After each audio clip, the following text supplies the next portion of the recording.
कर्नाटक चुनाव में आप सभी की दिलचस्पी बनी हुई है। बहुत सारी एनालिसिस सामने आ रही है। वोटों के समीकरण हैं, जगदीश शेट्टार का कांग्रेस में चले जाना है, इसका क्या असर पड़ेगा। और इस सब के साथ में राहुल गांधी भी एक के बाद एक रैलियां कर रहे हैं। सवाल बड़ा पूछा जा रहा था कि राहुल गांधी की रैलियां कब शुरू होंगी।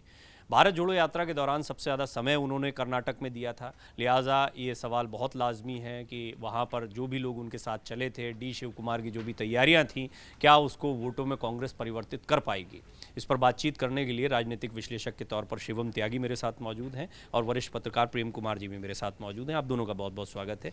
शिवम, हम देखते हैं आप कई चीज़ें शेयर करते हैं, उसमें अपनी बात को लिखते हैं, लेकिन क्या लगता है कि कर्नाटक का मिजाज आप कितना समझ पा रहे हैं, क्या भाप पा रहे हैं? आपको क्या लग रहा है कि कर्नाटक में बीजेपी की चुनौतियां, बहुत सारे मुद्दे दिखाई दे रहे हैं, लेकिन इस सब के बीच में एंटी इनकम्बेंसी, अमूल नंदिनी हो या जगदीश शेट्टार का जाना हो, क्या उम्मीदें आप देखते हैं?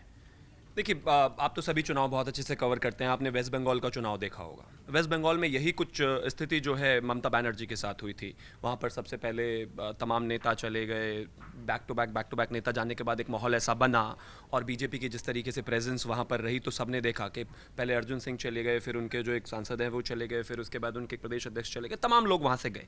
लेकिन लगातार ममता बनर्जी का जो कैंपेन था एक्सटेंसिव था। मैं बिल्कुल ऐसा नहीं कह रहा हूँ कि भारतीय जनता पार्टी अगर कर्नाटका में है तो उनके पास उस स्टैचर का कोई नेता है, लेकिन लीडर्स के जाने से आप इसको जस्टिफाई कर पाएं कि वहां पर माहौल ठीक नहीं है, तो मुझे लगता है शायद ऐसा नहीं है। भारतीय जनता पार्टी के पास स्टार कैंपेनर्स की एक लिस्ट है।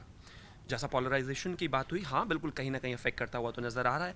जैसा नाथ संप्रदाय के वोटर्स की अगर हम बात करें और जिस तरीके से योगी आदित्यनाथ जी को लगातार कर्नाटका की बीजेपी यूनिट द्वारा बार बार कहा जा रहा है उनके ज़्यादा से ज़्यादा प्रोग्राम्स लगवाए जाएं, चीज़ें कराई जाए, मेरा ऐसा मानना है कि they will be able to pull it off. अगर मैं कहूँ बहुत आसान है, नहीं बिल्कुल वैसा नहीं है, बट जहाँ तक मुझे लगता है end of everything Bharatiya Janata party elections को ले जाएगी। एक अभी हालांकि जो शिवम ने बात कही है वो बात बहुत सीमित है, क्योंकि जगदीश शेट्टार तो मुझे लगता है कि अभी बात का फैक्टर है, उससे पहले के फैक्टर भी बहुत सारे चल रहे हैं। एंटी इनकम्बेंसी जो है वो खुद बीजेपी भी मानती है कि एक बड़ी चुनौती है। आपको क्या लगता है कैसे काउंटर करेंगे? ये बात भी सही है, स्वामी प्रसाद मौर्य उत्तर प्रदेश में छोड़ के गए थे, कुछ कमाल नहीं कर पाए कि वो अखिलेश यादव को फायदा पहुंचा पाए। योगी आदित्यनाथ दोबारा आ गए, 37 साल का इतिहास उन्होंने भी बदल दिया। 38 साल का इतिहास अगर बीजेपी बदल दे तो क्या आश्चर्य। देखिए, इतिहास तो होते ही है बदलने के लिए, इससे ना इत्तेफाकी नहीं है। और शिवम जी ने जो तर्क दिया है वो तर्क दरअसल इस बात को बताते हैं कि जो कर्नाटक की चुनाव रणनीति है बीजेपी की, वो लोकल इश्यूज पर ना हो करके योगी आदित्यनाथ पर हो, पोलराइजेशन पर हो, अतीक अहमद पर हो या कुछ ऐसे मुद्दों पर हो। ये वहाँ की बीजेपी की भी जो स्टेट यूनिट की जो मांग है ना, उसकी चाहत में भी ये बेचैनी है कि लोकल इश्यूज पर इलेक्शन ना हो, वो अमूल दूध और नंदिनी पर ना हो, किसानों की पर ना हो, या इस तरह की जो चीज़ें हैं उस पर ना हो, भ्रष्टाचार कट मनी जो 40% है उस पर ना हो। ये रणनीति है बीजेपी की। और अगर वास्तव में बीजेपी इसमें सफल होगी, मान लीजिए जैसे लोग राहुल गांधी का इंतजार क्यों करते हैं? राहुल गांधी का इंतजार इसलिए करते हैं क्योंकि ये बताते हैं कि राहुल गांधी आएंगे तो हम नेशनल इश्यूज पर बात करेंगे, और नेशनल इश्यूज पर बात करेंगे तो लोकल इश्यूज साइड हट जाएंगे, तो उस स्थिति में हमें फायदा होगा। इसलिए इनको राहुल गांधी का इंतजार है। तो राहुल गांधी को भी हमें देखना है कि वो रणनीति भी उसी अनुसार वो चेंज लाते हैं कि नहीं। अभी भी एक भी रैली नहीं हुई है जो हम देख पाए कि वो क्या रणनीति लेकर आते हैं। तो जब लोकल इश्यूज, 2 रैलियां की हैं उन्होंने, बैक टू बैक रैलियां की हैं, लेकिन इन रैलियों के साथ में ये बात सही है कि जितना उम्मीद की जा रही थी उतनी रैलियां नहीं हैं। आपको लगता है शिवम, ये जो लोकल मुद्दे हैं, इसमें अमूल और नंदिनी का मुद्दा है, इसमें पे सीएम वाला जो आपको पता ही होगा, आप काफ़ी खबरों पे नज़र रखते हैं कि एक आत्महत्या, उसके बाद 40% का वो लगना, और वो फिर उस 40% का टैग जो है वो कांग्रेस ने पकड़ लिया था। तो आपको लगता है ये सारे लोकल नैरेटिव जो हैं ये कहीं ना कहीं कांग्रेस के पास में बड़े मुद्दे हैं, और एंटी इनकम्बेंसी तो है ही, 38 सालों में कोई भी रिपीट नहीं कर पाया है। देखिए, एंटी इनकम्बेंसी की बात कर तो आपने उत्तर प्रदेश में खुद ही जवाब दिया, और ऐसा उत्तराखंड में भी हुआ है, वहाँ पर भी आपने जवाब दिया। लेकिन जहाँ तक बात लोकल इश्यूज़ की है, आप कहें कि पूरे तरीके से चुनाव से हट जाएगा, वैसा संभव नहीं है। और नंदिनी और अमूल वाला तो मुझे लगता है कि काफ़ी ज़्यादा ऊपर चला गया, क्योंकि लगातार इस बात को लेकर हुआ है कि हम भाषा से लेकर तमाम चीज़ों को थोपते आए हुए हैं, ऐसा लोगों में परसेप्शन रहता है। जहाँ तक बात 40% की है, उसको भी लगातार उठाने की कोशिश कांग्रेस ने की है। लेकिन आपने एक और चीज़ जो ट्रैक पिछले 2014 से देखा होगा कि आजकल ज़्यादातर चुनाव नेशनल इश्यूज़ पर हैं। आप इससे मतलब आंखें फेर सकते हैं, कह सकते हैं वैसा नहीं है, लेकिन ये बात सच है कि कहीं ना कहीं हम एक वो जो प्रेसिडेंशियल फॉर्म वाला माहौल है वो लगातार लोकसभा इलेक्शंस में भी बनता जा रहा है, और अगर हम कमोबेश देखें तो राज्यों में भी उसका असर है, क्योंकि सबके अपने अपने लोकल इश्यूज अलग हैं, लेकिन नेशनल इश्यूज और स्टेट लेवल जो इश्यूज है वहां पर लोग एक नेता को देखकर खास तौर पर फोकस अगर हम करें तो लोगों ने जो लेकिन वोट ये देना शुरू बीजेपी इस मामले में कमजोर पड़ रही है, इस बात से कैसे इनकार करेंगे? देखिए, मुझे ऐसा लगता है, मैं ऐसा मानता हूं कि भारतीय जनता पार्टी के पास नेशनल इश्यूज जो हैं भरमार है, उनके पास जो लीडरशिप है भरमार है उसकी। अब आप कह रहे हैं नेशनल इश्यूज जो हैं वो लोकल इश्यूज पर भारी पड़ जाएंगे? नहीं, मैं नहीं कह रहा हूं, ऐसा स्टैटिस्टिक्स कहते हैं, ऐसे चुनाव कहते हैं, ऐसे चुनाव के नतीजे कहते हैं। अगर लगातार आप चुनाव देखेंगे कहीं ना कहीं, अदरवाइज अगर आप पहले देखें 14 से पहले जाइए, प्रधानमंत्री जब चुनाव कैंपेन के लिए जाते थे कितनी जगह जाते थे, या फिर कितने राज्यों में उनकी लगातार कैंपेनिंग हुई नहीं होती थी। और बीजेपी तो जिस तरीके से नेशनल मशीनरी को लेकर किसी भी चुनाव में जाती है उसका लोग ये भी कहते हैं कि बैकफायर होता है, और शायद हुआ भी है कहीं ना कहीं, लेकिन ज्यादातर में रिजल्ट्स उनके बहुत ये थोड़ा इंटरेस्टिंग इसलिए जो कह रहे हैं क्योंकि मैं पहली बार ये अभी कमेंट सुन रहा हूं कि लोकल पर नेशनल मुद्दे भारी पड़ सकते हैं और ऐसा देखा गया है। इस पर आपकी राय जरूर जानना चाहूंगा। देखिए प्रवीण जी, ये कर्नाटक में अगर हम देखें तो वो ये ऐसा प्रदेश है जहां भारतीय जनता पार्टी ने अपने दम पर आज तक बहुमत हासिल नहीं किया। वो जो मैजिक फिगर बोलते हैं ना, विधानसभा की शक्ति का आधा से एक ज़्यादा, वो बीजेपी को कभी मिला नहीं। और इस बार लोकल इश्यूज और दूसरे तमाम इश्यूज इतने हावी हैं नेशनल इश्यूज पर, मैं उल्टा बोल रहा हूँ। इसके पीछे तर्क ये है कि भारतीय जनता पार्टी के मुख्यमंत्री रहे जगदीश शेट्टर, या उप मुख्यमंत्री रहे नेता, या बड़ी संख्या में एमएलएज, पूर्व सांसद, स्थानीय स्तर के मेयर रहे लोग जो छोड़ करके बीजेपी शिफ्ट कर रहे हैं, कांग्रेस कर चुके हैं कांग्रेस की तरफ में, ऐसा नज़ारा देश में किस स्टेट में देखा? मैंने आज ही एक रिपोर्ट दर्शकों के लिए रखी है प्रेम कुमार जी। ये बीजेपी की स्ट्रैटेजी ज़्यादा दिखाई दे रही है। अगर जगदीश शेट्टर नाराज हो रहे हैं, बार बार कह रहे हैं, सार्वजनिक रूप से आ रहे हैं, तो बीजेपी के पास ऐसी कोई कमी नहीं कि उनसे बात नहीं की जा सकती या कोई प्रलोभन नहीं। हालांकि ये कहा भी गया कि उनको केंद्र में मंत्री पद भी ऑफर किया गया था। इसकी एक दूसरे काउंटर एनालिसिस भी मैं आपके सामने रखूंगा। पर बीजेपी ऐसा ही चाह रही है, नए चेहरे ला रही है तो पुराने नाराज हो जाएंगे, और पुराने क्योंकि चुने हुए थे इसलिए वो बड़े दिखाई देते हैं तो उनकी चर्चा ज़्यादा होने लगेगी। मैं तो इस नैरेटिव से आश्चर्यचकित हूँ। मैंने पहले ही कहा, मैं कह ही रहा था कि कर्नाटक के अलावा कौन सा ऐसा स्टेट है जहाँ इस तरह की भगदड़ देखने को मिली।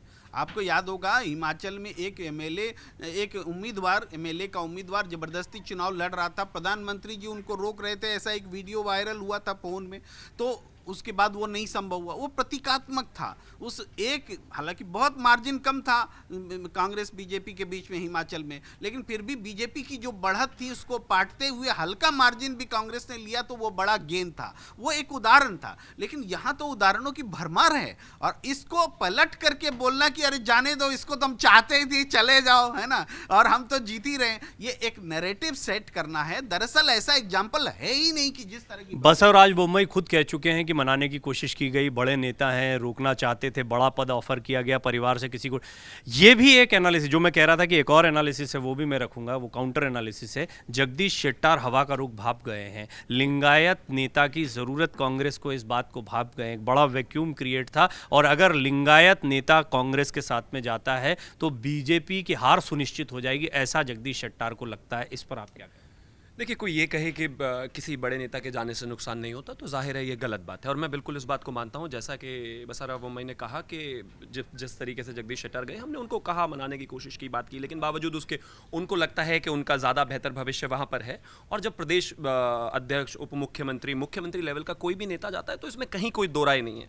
हम वो कांग्रेस वाले नहीं है कि वो G23 चला गया और हम उनको पीछे से गाली देते रहेंगे, अंडे मारते रहेंगे, वैसा नहीं है। लेकिन ये भी एक रियलिटी है। इन्होंने कहा कि कोई ऐसा एक एग्जाम्पल बताइए, मुकुल रॉय, शुभेंदु अधिकारी, वो सिंगर कौन थे मुझे, जो मिनिस्टर रहे केंद्र, बाबुल सुप्रियो, तमाम ऐसे लोग गए, तब बड़े बड़े कद के लोग थे। हालांकि चुनाव जब आया तो रिजल्ट कुछ और था।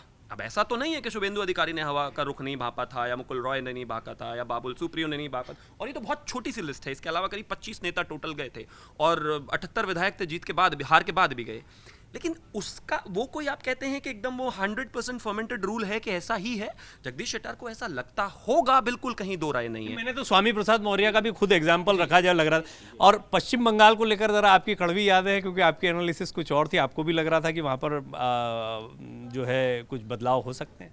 नहीं, पश्चिम बंगाल में तो मैं चीख चीख कर कह रहा था, सारे सर्वे जो भी कह रहे थे, मैं कह रहा था कि दीदी ही आएगी। बड़े बड़े चेहरों के जाने के बावजूद इस बावजूद ये जो उदाहरण इन्होंने रखा, इसमें एक कॉन्ट्रास्ट है कि पश्चिम बंगाल वो उदाहरण है जहां बीजेपी सत्ताधारी दल के अधिसंख्य नेताओं को तोड़ने में कामयाब रही थी, लेकिन विपक्ष कहीं बीजेपी को तोड़ने में कामयाब रहा, ऐसा उदाहरण कर्नाटक के अलावा कहीं नहीं मिलेगा। ये मैं कह रहा हूं कि ऐसा कहीं देश में नजारा नहीं हुआ दिखेगा। सब कुछ पॉजिटिव चल रहा है और सरकार आपकी है, इसके बावजूद आपसे टूट कर जा रहे हैं। और कांग्रेस जैसी पार्टी, जिसके बारे में आपने कहा भी है कई, अभी हम जब डिस्कशन कर रहे थे तब भी आपने कहा कि उसमें किसी का इंटरेस्ट नहीं है या राहुल गांधी को कोई बहुत बड़ा नेता, इसके बावजूद उनके पास जा रहे हैं, तो कोई तो वजह होगी। देखिए, मैं फिर से वही कहता हूँ, राहुल गांधी को तो वो ज़बरदस्ती क्रेडिबिलिटी देने वाली बात है। हमारे परिवार में सबके बच्चे होते हैं, तो बच्चा जब फेल हो जाता है तो माँ बाप का सबसे पेट जो डायलॉग होता है वो यही होता है, पढ़ने में तो बहुत अच्छा है लेकिन इसके दोस्त खराब हैं। ये पढ़ता बहुत अच्छा है लेकिन एग्जाम में अच्छे से लिख नहीं पाता। ये मेहनती बहुत है लेकिन पता नहीं नंबर क्यों नहीं आते। राहुल गांधी के लिए सारी स्टैटिस्टिक्स यही कहती है। अब वो उसी पेरेंट की तरीके से कांग्रेस बार बार बिहेव कर रही है कि वो मेहनत तो बहुत करते हैं और बहुत ही बड़े लीडर है लेकिन रिजल्ट्स नहीं आते। आप राज्य की कांग्रेस की कुछ यूनिट्स बहुत अच्छी हैं, इसको कोई डिनाई नहीं कर सकता। राज्यों में कुछ नेता बहुत अच्छे हैं। कैप्टन साहब का ज़माने का आपको पंजाब याद होगा, और उसके बाद जब वो अपनी चॉइस से चन्नी जी को लेकर आए तो क्या हाल हुआ।